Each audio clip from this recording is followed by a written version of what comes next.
కొన్నిసార్లు మన ప్రార్థనకు భిన్నమైన జవాబు రావచ్చు. దాని వెనుక మనం ఊహించినటువంటి ఆశీర్వాదం మనకుంటుంది.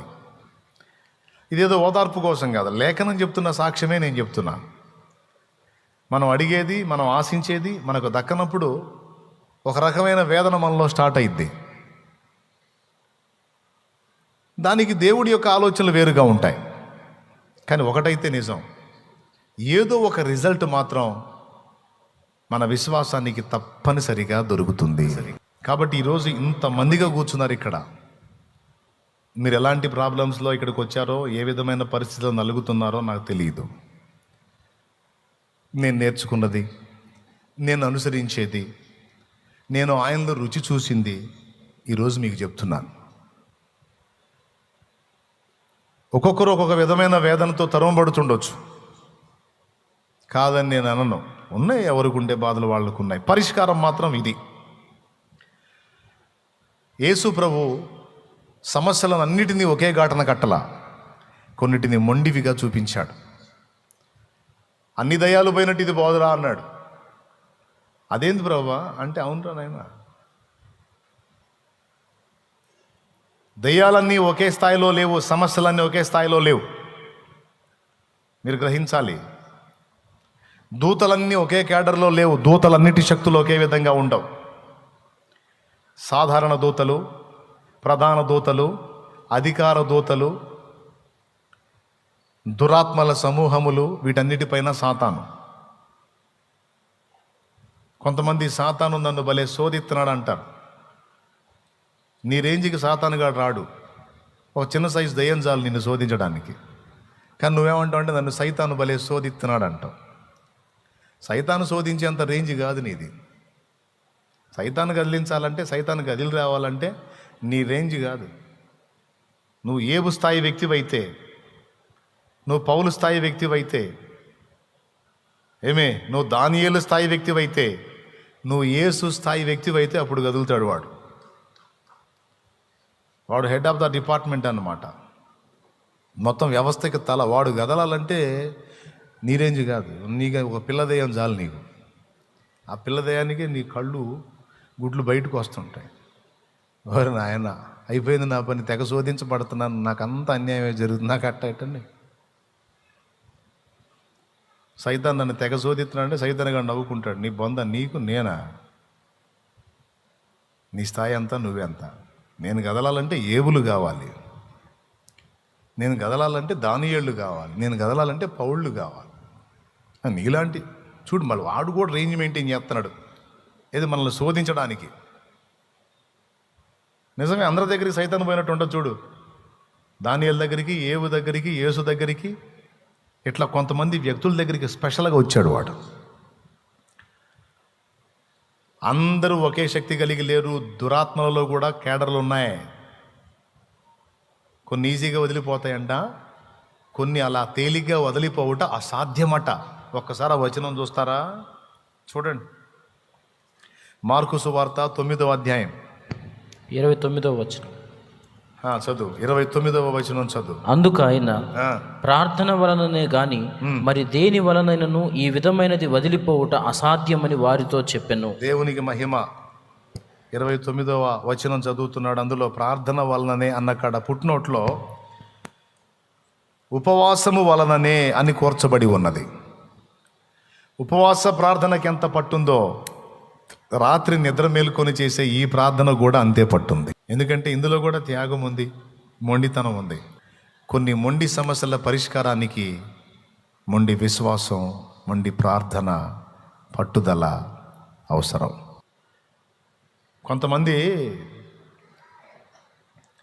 కొంతమంది సందేహంతో నిండిపోయి ఉంటారండి. స్థిరమైన విశ్వాసం వాళ్ళకు ఉండదు. కొంతమంది మాంత్రికుల్ని బలి నమ్ముతారు. నువ్వు సరిగ్గా మోకాళ్ళేసి పట్టుబట్టి దేవుని ముందు కూర్చుంటే, మాంత్రిక విద్యలు చేసే సీనియర్ మోస్ట్ మాంత్రికుడైనా తల్ల క్రిందులు అవ్వాల్సిందే. వాడు ఎవడైనా సరే, వాడు ఎలాంటి ప్రయోగతంతులు చేసేవాడైనా సరే, నువ్వు సరిగ్గా మోకాళ్ళేసి దేవుని ముందు కూర్చున్నావంటే, అది గ్రామమైనా, కుటుంబమైనా, సమాజమైనా, సంఘమైనా, ఏదైనా సరే కదలాల్సిందే. అయితే ఏలియా లాంటి పట్టు ఉండాలి. ఏలియాకి మనకి వేరియేషన్ ఏం లేదు. అతను మనము ఒకే స్వభావం గలవారమని యాకోబు పత్రికలో చెప్పాడు. అహబు రాజు ముందుకు పోయి సవాల్ చేసి వచ్చాడు. వచ్చిన కాడ నుంచి ఇక దేవునికి రోజు ప్రార్థన చేయటం మొదలుపెట్టాడు. నువ్వు మెత్తపడొద్దు, నువ్వు సెంటిమెంట్ ఎక్కువ, నువ్వు మెత్తబడి వాన కురిపించావా తేడా పడుద్ది వ్యవహారం, నువ్వు కురిపించొద్దు, నాకు తెలియదు, నువ్వు కురిపిస్తే మాత్రం నేను ఊరుకోను, కురిపించొద్దు అని కూర్చున్నాడు దేవుని ముందు. ఆసక్తి కలిగి రోజు గోజాడి అడిగేవాడట. నాకు తెలియదు, అక్కడే ఉంది చూడండి కావాలంటే. అతడు వర్షింపకుండునట్లు ఆసక్తితో ప్రార్థన చేయగా 3.5 ఏండ్లు ఆకాశం వర్షింపలేదు అన్నాడు. తిరిగి వర్షం కురియునట్లు అతడు మళ్ళీ ప్రార్థన చేయగా ఆకాశము వర్షమిచ్చెను, భూమి తన ఫలమిచ్చెను అని రాయబడి ఉంది. ప్రిలారా, దేవుణ్ణి నమ్మామంటే నమ్మాము, ఏదో ప్రార్థన చేస్తున్నామంటే చేస్తున్నాం, చర్చికి వస్తున్నామంటే వస్తున్నాం కాదు. పట్టుబట్టాలి, సరైన పట్టుబట్టాలి దేవుని దగ్గర. స్థిర విశ్వాసాన్ని కలిగి ఉండాలి. నువ్వు అడిగిన వెంటనే జవాబు రాకపోవచ్చు, అయినా నువ్వు పట్టు వదలకూడదు. ఎందుకంటే మన కాలం వేరు, దేవుని కాలం వేరు. కొన్నిసార్లు వెంటనే నువ్వు అడిగిన వెంటనే దేవుడు ఆన్సర్ ఇవ్వచ్చు. కొన్నిసార్లు దేవుడు తన కాలంలో జవాబు ఇవ్వచ్చు, తన సమయంలో జవాబు ఇవ్వచ్చు. కాబట్టి అడిగిన వెంటనే ఆన్సర్ రాలేదని నిరుత్సాహపడొద్దు, పట్టు వదలొద్దు. మరి ఎక్కువగా దేవుని పాదాలను ఆశ్రయించి ప్రార్థన చేయి, ఖచ్చితంగా కదులుతాడు. ఎందుకంటే నువ్వు ఆయన రక్తంలో కడగబడ్డావు, పరిశుద్ధపరచబడ్డావు, ఆయన విశ్వాసంలో నువ్వు ఉన్నావు, ఆయన మార్గాన్ని అనుసరించి బ్రతుకుతున్నావు. ఆయన నీ ఎడల తన కార్యాలను నిశ్చయంగా జరిగిస్తాడు. వెను వెంటనే బదులు రాలేదని మాత్రం సాతాను శోధనకు లొంగవాకు. నేను ఆ విధమైన పట్టుదలతో ప్రార్థించుకొని చాలా కార్యాలు నేను పొందాను. ఈరోజు కూడా అనుభవిస్తూనే ఉన్నాను. మరి ఇంకేం చెప్పాలి? ప్రార్థన చేయకండి అని చెప్పాలా? పట్టుబట్టకండి అని చెప్పాలా? ఏం విశ్వాసంలే అని చెప్పాలా? నో, విశ్వాసం ఉంచాల్సిందే, పట్టుబట్టాల్సిందే, గోజాడాల్సిందే. ఆ విధమైనటువంటి మెట్టులోనికి ప్రతి విశ్వాసి రావాలి. సహజంగా ఇలాంటి తత్వం సేవకులు కలిగి ఉంటారు.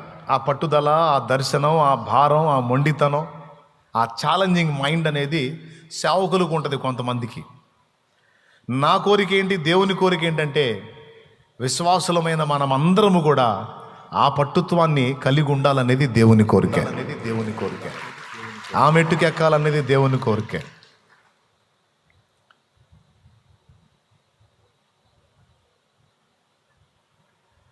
పరిచర్యలోకి వచ్చా. విస్తారమైన ఆత్మని రక్షణలో నడిపించాలని ఆశ ఉంది, కానీ నాకేం సామర్థ్యం ఉంది?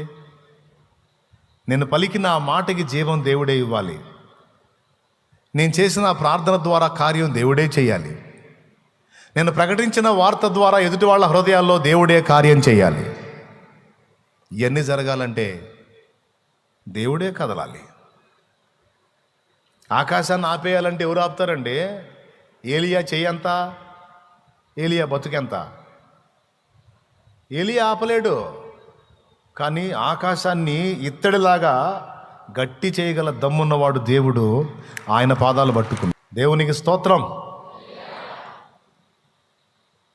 ఈ శరీర రీత్యా ఏ ప్రయత్నమైనా సాధించాలంటే ఒక దయ్యాన్ని వెళ్ళగొట్టే విషయంలోనే కాదు, ఏది సాధించాలన్నా మన శక్తి చాలదో, మన బలం చాలదో, మనకు ఆయన శక్తి, ఆయన బలం జోడీ కావాలి. ఆయన చేయాలి. నేను నేర్చుకున్నది అదే. యవనస్తులారా, భక్తిపరులారా, ఏదో కోశాన కాస్తో కూస్తో భక్తి లేకుండా మీరు ఇక్కడ దాకా రాలా. దేవుని ఎడల ప్రేమ, ఆసక్తి లేకుండా ఈ నిద్ర మానుకొని ఇక్కడ దాకా రాలా.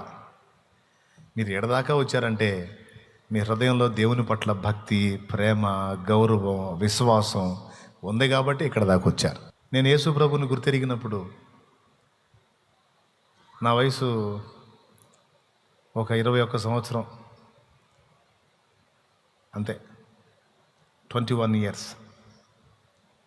ఒక 21 సంవత్సరం వయసున్న కుర్రోడికి వాడికి ఎన్ని రకాల ఆశలు, ఆలోచనలు, కోరికలు, పరిస్థితులు ఉంటాయో మీకు తెలుసు.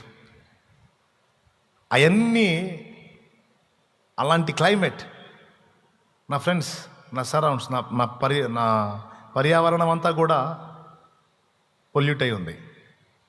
అలాంటి క్లైమేట్లో భక్తి సాధన నాకు పెద్ద సవాలుగా మారింది.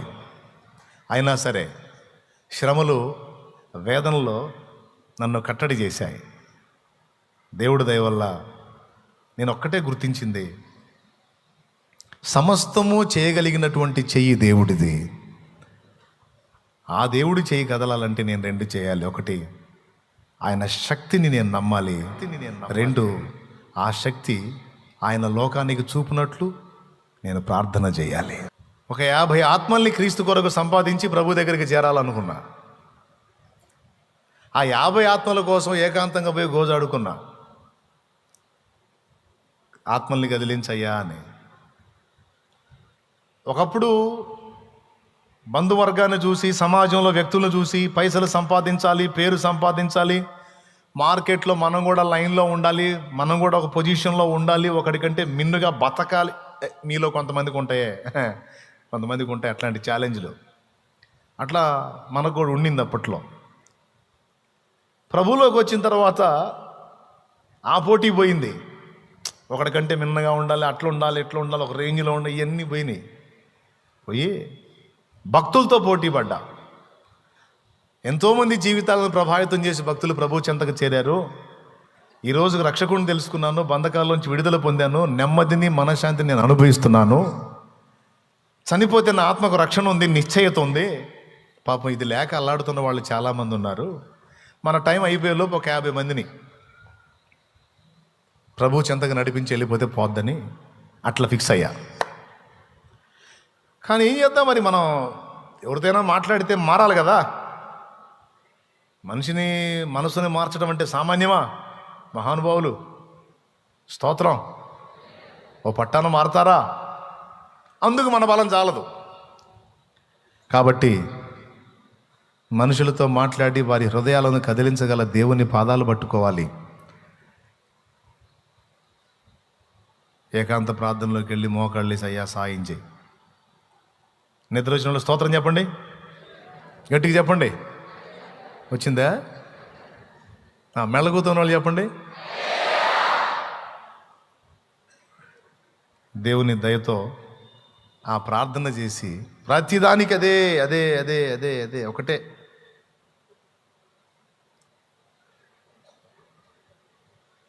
నువ్వేమన్నా అనుకో, మొత్తాన్ని పక్కన పెట్టా. ప్రాబ్లమ్స్ ఏం లేవు, ఇబ్బందులు ఏం లేవు, అన్నీ చూసుకుంటున్నాడు ఆయనే. ఇంకేమండి, మంచిగా లోకంలో జల్సా చేయొచ్చు కదా.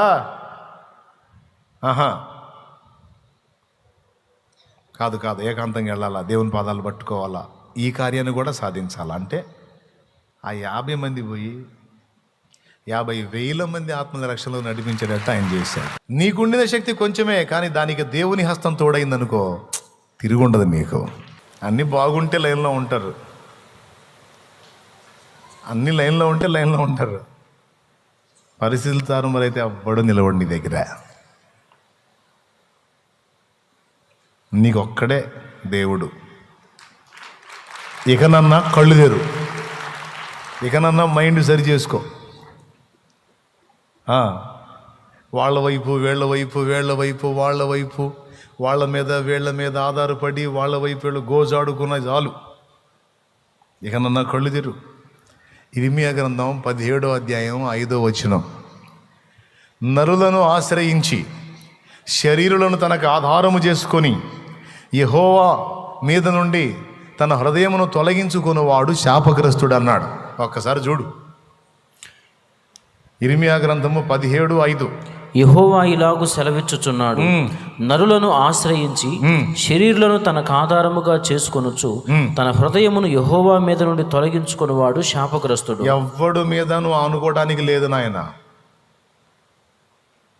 నిన్ను కాపాడి నీ పక్షంగా నిలిచి నిన్ను సిద్ధపరిచి నిన్ను లైన్లో నిలబెట్టి నిన్ను ఆకాశానికి ఎత్తే సరుకున్నోడు ఎవరు లేరు. నువ్వు అనుకున్న అంతస్తు నిన్ను చేర్చే సరుకున్నోడు ఎవరు లేరు. నువ్వు ఉన్న ఊబిలో నుంచి నిన్ను బయటికి లాగే అంత అంకితమైనోడు ఎవడు లేడు నీ కోసం. ఎవరన్నా అంతగా నిన్ను ప్రేమించే వాళ్ళు ఉన్నా వాళ్ళకంత ఓపిక లేదు, అంత పరిస్థితి లేదు. నిన్నలా సిద్ధపరిచి బయటికి తీసుకురాగలిగిన వాడు ఒకే ఒక్కడు దేవుడు, ప్రభు. సిస్టర్, ఆయనే ఆయనే ఆయనే వద్దా? ఆయన కూడా నెక్స్ట్ ఆప్షన్ ఏంటో చెప్పు మరి. ఆయన వద్దు, ఇంకేంది? What next? ఆయన వద్దు, ఆయన వల్ల కాదు, మరి ఇంకేంటి ఉందా ఏమన్నా? ఆయనే.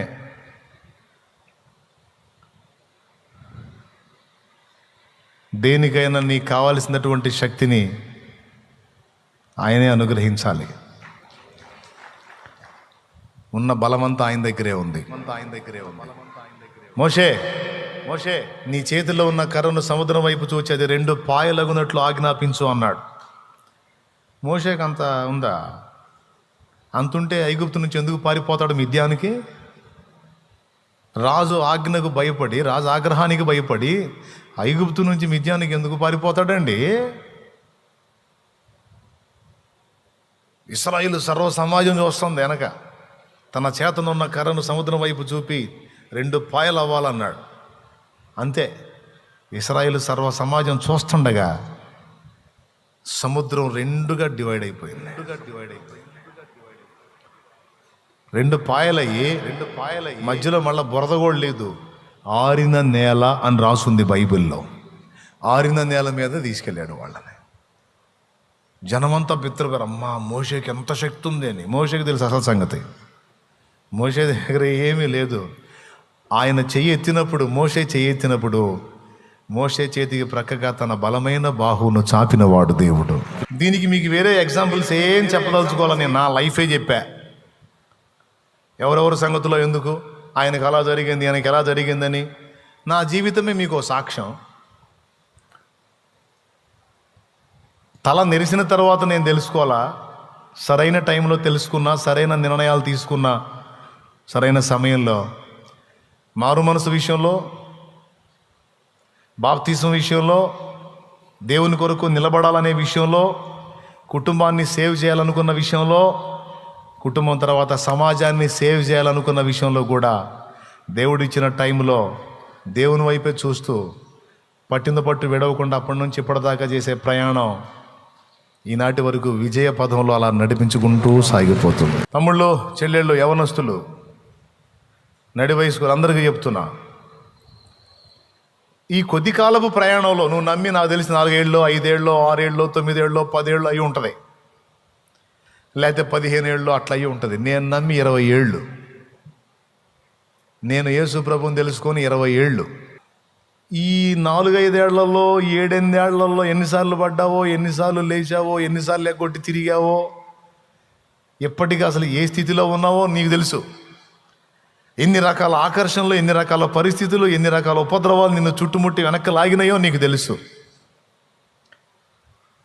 ఇప్పుడు నాకు తెలియక అడుగుతాను, నీకు ఎదురైన నాకు ఎదురై ఉంటాయా లేవా? నీకెదురైన ఆకర్షణలు నాకు ఎదురైనాయి, నీకెదురైన శోధనలు నాకు ఎదురైనాయి. నిన్ను ఇబ్బంది పెట్టిన పరిస్థితులు అంతకంటే ఎక్కువగా నన్ను ఇబ్బంది పెట్టాయి. కానీ 20 ఏళ్ళ యాత్ర ఎలా సాగింది? ఒక్క ఆదివారం కూడా బ్రేక్ అవ్వకుండా, ఒక్క సండే కూడా బ్రేక్ అవ్వకుండా. నీ వల్ల అయిందా? నువ్వు ఉన్నావా? ఎన్ని సండేలు ఎగ్గొట్టావో దేవుని సన్నిధిని? దేవుడు నియమించినటువంటి నియామక ప్రార్థనలు ఎన్నిటిని ఎగ్గొట్టావో? ఏ మీరు మనుషులే, నేను మనిషినే. కానీ ఎలా నడిచింది? అసలు కొన్నిసార్లు మనకు ఎదురయ్యే శోధనలకు అడ్రస్ కూడా ఉండవు. మనం అట్లాంటి దెబ్బలు తగులుతాయి మనకి. అయిపోయిందిరా ఈ దెబ్బతో అవుట్ అనుకున్నాం.